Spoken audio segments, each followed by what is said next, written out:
صبر زينا ላዕለዋይ ቤት ፍርዲ ትግራይ ኣብ ልዕሊ ነባርነቱ ወረዳ ሕንጣሎ ጣብያ ዓምዲ ወያነ ውሸት ጎዳ ጉዲ ዝኾነ ሓለቓ ሚእቲ ኣበራ ካሕሳይ ግደይ ብዕለት 7 ሰነ 2015 ዓመተ ምህረት ገበን ቅትለት ዝፈጸሙ ብይን ሂቦሎም እቲ ላዕለዋይ ቤት ፍርዲ ከም ዝሓበሮ እቶም ገበነኛታት ንመዋቲ ብሰንኪ ዓልየቱ ንስኻ ጠቢብ ቡዳ ኢኻ እናበሉ ቀዳማይ ተኸሳሲ ኣይተ ጎይቶም ሽሻይ ሓፍተይ ቀቲልካለ ኢኻ ምስ ዓሌትካ ከጥፍእካ እየ ብምባል ካልኣይ ተኸሳሲ ድማ ኣይተ ደሱ ዘሞ ኣቦይ ቀቲልካለ ኢኻ ክቀትለካ እየ እናበሉ ከፈራርሕዎ ድሕሪ ምጽናሕ ሓባርን ተሓባርን ብምዃን ጎቲቶም ናብ ዓሚቕ ቦታ ብምእታው ጭካነ ብዝተመልኦ ቀጥቂጦም ምቕታሎም ከይኣክል ኣራዊት ክበልዖ ገይሮሞ እዮም ድሕሪ ምባል ብይን ኣመሓላሊፈሎም። በዚ መሰረት ድማ ልዕሊ 2 ዓመት ጉዳይ እቶም ገበነኛታት ክምርምር ዝጸንሐ ላዕለዋይ ቤት ፍርዲ ክልል ትግራይ ኣብ ዝሃቦ ውሳነ ንቐዳማይ ተኸሳሲ ኣቶ ጎይቶኦም ሽሻይ ብ3 ብርኪ መቃለሊ ተገይሩሉ ብብርኪ 36 ተራዩ ብ20 ዓመት ጽኑዕ ማእሰርቲ ዝወሰነ እንትኸውን ካልኣይ ተኸሳሲ ድማ ኣይተ ደሱ ዘሞ ኣብ ዘየለሉ ብብርኪ 38 ተራዩ ኣብ ትሕቲ ቁፅፅር ክውዕልን ብዕድመ ልክዕ ጽኑዕ ማእሰርቲ ክቕፅዓን ውሳነ ሂቦሎም እቲ ፍትሒ ናይ ምንጋዝ ስራሕቲ ብሰፊሑ ይጥቅዑ ኣብ ዘለው ኩሎም ዓልየት ጠቢባን እውን ቀጻልነት ሃልይዎ ክስራሐሉን ገበን ዝፈጸሙ ዘለው ኣካላት መሃላይ ብዝኾነ መንገዲ ፍርዶም ክወሃቡን ይግባእ ክብል ድማ ዓለም ለኸ ማሕበር ትንሳኤ ጠቢባን ኣተሓሳሲቦሎም ሙሉእ ትሕዝቶ ናይቲ መጋበእያ ድማ ከም ዘስዕቡ ቀሪብሎም ክትከታተሉ ንዕድም ኣለና። ተኸሰስቲ ቀዳማይ ኣይተ ጎይቶኦም ሽሻይ ሰሓለ እስር ቀሪቡ ጠበቃ ኣይተ ሻምበል ወርቁ ቀሪቦም ኢልና ኣለና። ካልኣይ ኣይተ ሃፍተ ደሱ ዘሙ ብዘየለሉ መዝገቡ ተመርሚሩ ስዕብ ናይ ቅፅዓት ውሳነ ተዋሂበሎ ቅፅዓት ውሳነ ናይ ገበን ዕላማ ንሓፈሻዊ ጥቕሚ ክበሃል ናይ ሃገርን መንግስትን ህዝብታትን ነበርትን ሰላም ድሕንነት ስርዓት መሰልን ጥቕምን ምሕላውን ምርግጋፅን እንትኸውን ሸቶ ድማ ገበን ፈጻሚ ብምቕፃዕ ንክእርነብ ብምግባር ንኻልኦት መምሃራይን ክኸውን ወይ ካልእ ተወሳኺ ገበን ከይፍጽም ስጉምቲ ንምውሳድን እዩ። ተኸሰስቲ ጥፋተኛታት ዝበሃሉሉ ናይ ኢፌድሪ ገበን ሕጊ ቁፅሪ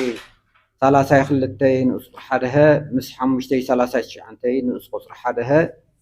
ብዕድመ ልክዕ ጽኑዕ ማእሰርቲ ወይ ብሞት ዘቐፅዕ ገበን እዩ። ገወን ድማ ብናይ ገበን ቅፅዓት ኣወሳስና መምርሒ ቁፅሪ 2/2006 መሰረት ደረጃን እርከንን ዝወፀሉ እንትኸውን ናይ ገበን ኣፈጻጽማ ድማ ናይቲ ገበን ኣፈጻጽማ ድማ ቀዳማይን ካልኣይን ተኸሰስቲ ሓባርን ተሓባባርን ብምዃን ንመዋቲ ሓለቓ ሚእቲ ኣበራ ካሕሳይ ግደይ ጠቢብ ቡዳ ኢኻ ብዝብል ቀዳማይ ተኸሳሲ ንስኻ ንሓፍተይ ቀቲልካ ደቂስካ ዝተሓድር ከይመስለካ ዘርእኻ እየ ዘጥፍአካ ብዝብል ቂም በቀል ካልኣይ ተኸሳሲ ድማ ንመዋቲ ንኣቦይ ቀቲልካ ብዝብል ቂም በቀል ኣቐዲሞም ብምሕሳብ መዋቲ ኣብ መንገዲ ናብ ዓዱ እናኸደ እንተሎ ቀዳማይን ካልኣይን ተኸሰስቲ ብኢዱ ሒዞም እናጎተቱ ናብ ዓሚቕ ቦታ ገረብ ብምእታው ብበትሪ ኣብ ሰውነቱ ብምውቃዕ መዋቲ እናኣወየ ምስክር ዓቃቢ ሕጊ ኣንታ ኣይወዲ ዓድኹምን ድዩ ግደፉ እንተበሎም እንተ ደሊኻ ንስኻ እውን ትድገም ብምባል ሰብ ንምቕታል ፍጹም ፈቃደኛታት ብምዃን መዋቲ ረይስኡ ብኣራይት ንክብላዕ ምግባሮም ፍሉይ ጭካነ ስለ ዝኾነ ናይቲ ገበን ብርኪ 2 ናይ ማእሰርቲ ቅፅዓት መብገሲ እርከን 39 ተመዲቡ ኣሎ። መካበደ ቅፅዓት ብዝተመልከተ ተኸሰስቲ ነቲ ገበን ዝፈጸምዎ ሓባርን ተሓባባርን ብሕብረት ከም ዝኾነ መካበዲ ዝውሰድ እኳ እንተኾነ ናይ ማእሰርቲ ቅፅዓት መበገሲ እርከን ልዕሊ 39 ስለ ዘየለ ኣይተሓዘን። ብተኸሰስቲ ዝቐረበ ቅፅዓት መቃለሊ ሕሉፍ ባህሪኦም ጽቡቕ ከም ዝነበረ ናይ ገበን ሪከርድ ኣይቐረበሎምን ብናይ ኢፌድሪ ገበን ሕጊ ቁፅሪ 82 1 መሰረት ንሕድሕዶም ሓደ መቃለሊ ቀዳማይ ተኸሳሲ ጠዋሪ ስድራ ከም ዝኾነ ካብ ወረዳ ሕንጣሎ ማሕበራዊ ቤት ፍርዲ ጣብያ ዓዲ ወያነ መረዳእታ ቀሪቡ ኣሎ። ቀዳማይ ተኸሳሲ ኣብ መኸተ ግዜ ንተጋደልቲ ሓርበኛ ትግራይ ምግቢ ብምቕባል ኣብ ሎጂስቲክ ኣስተዋፅኦ ከም ዝገበረ እዚ ንህዝብን መንግስትን ዝጠቅም ብምዃኑ ብናይ ኢፌድሪ ገበን ሕጊ ቁፅሪ 86 መሰረት ክልተ መቃለሊ ብድምር ናይ ቀዳማይ ተኸሳሲ 3 መቃለሊ ተዳሒዙ ኣሎ። ስለዚ ቀዳማይ ተኸሳሲ ናይ ማእሰርቲ ቅፅዓት መበገሲ እርከን 39 ዝነበረ ኣብ እርከን 36 ወዲቑ ቀዳማይ ተኸሳሲ ንዝፈፀሞ ገበን መእረምን መምሃርን ንክኾኖ ኢዱ ካብ ትድሓዘሉ ዕለት ማእዚኻ ትድሕዝካ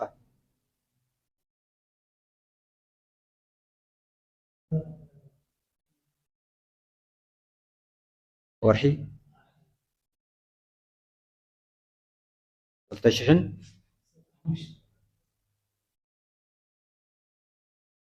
ኢዱ ካብ ትድሓዘሉ ዕለት 19 ሓምለ 2015 ዓ.ም ጀሚሩ ንቅድሚት ብዝሕሰብ ብ20 ዓመት ፅኑዕ ማእሰርቲ ንክቕፃዕ ቤት ፍርዲ ብምሉእ ድምፂ ወሲኑ ኣሎ። ካልኣይ ተኸሳሲ ብዝተመልከተ ድማ ናይ ማእሰርቲ ቅፅዓት መበገሲ እርከን 39 ዝነበረ ብሓደ እርከን ወሪዱ ብእርከን 38 መሰረት መእረምን መምሃርን ንክኸውን ንቐፃሊ ኢዱ ካብ ትድሓዘሉ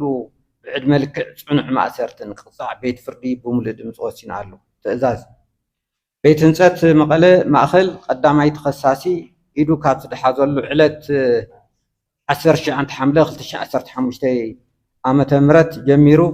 ንቅድሚት ብዝሕሰብ ብ20 ዓመት ፅኑዕ ማእሰርቲ ንክቕፃዕ ከም ተወሰነ ፈሊጡ ተኸታቲሉ ንከፈፅም ተኣዚዘሎ ይፅሓፍ። ቤት ፅሕፈት ፖሊስ ዞባ ደቡብ ምብራቅ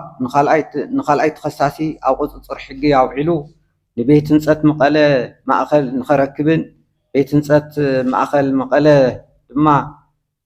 ናይ ካልኣይ ተኸሳሲ ንቐፃሊ ኢዱ ካብ ትድሓዘሉ ጀሚሩ ብዕድመ ልክዕ ፅኑዕ ማእሰርቲ ንቕፃዕ ከም ተወሰኖ ፈሊጡ ተኸታቲሉ ንከፈፅም ተኣዚዘሎ ይፅሓፍ። ይግበአኒ መሰል ሕገ መንግስታዊ እዩ መዝገቡ ናብ ቤተ መዛግብቲ ይመለስ ተባሂሎም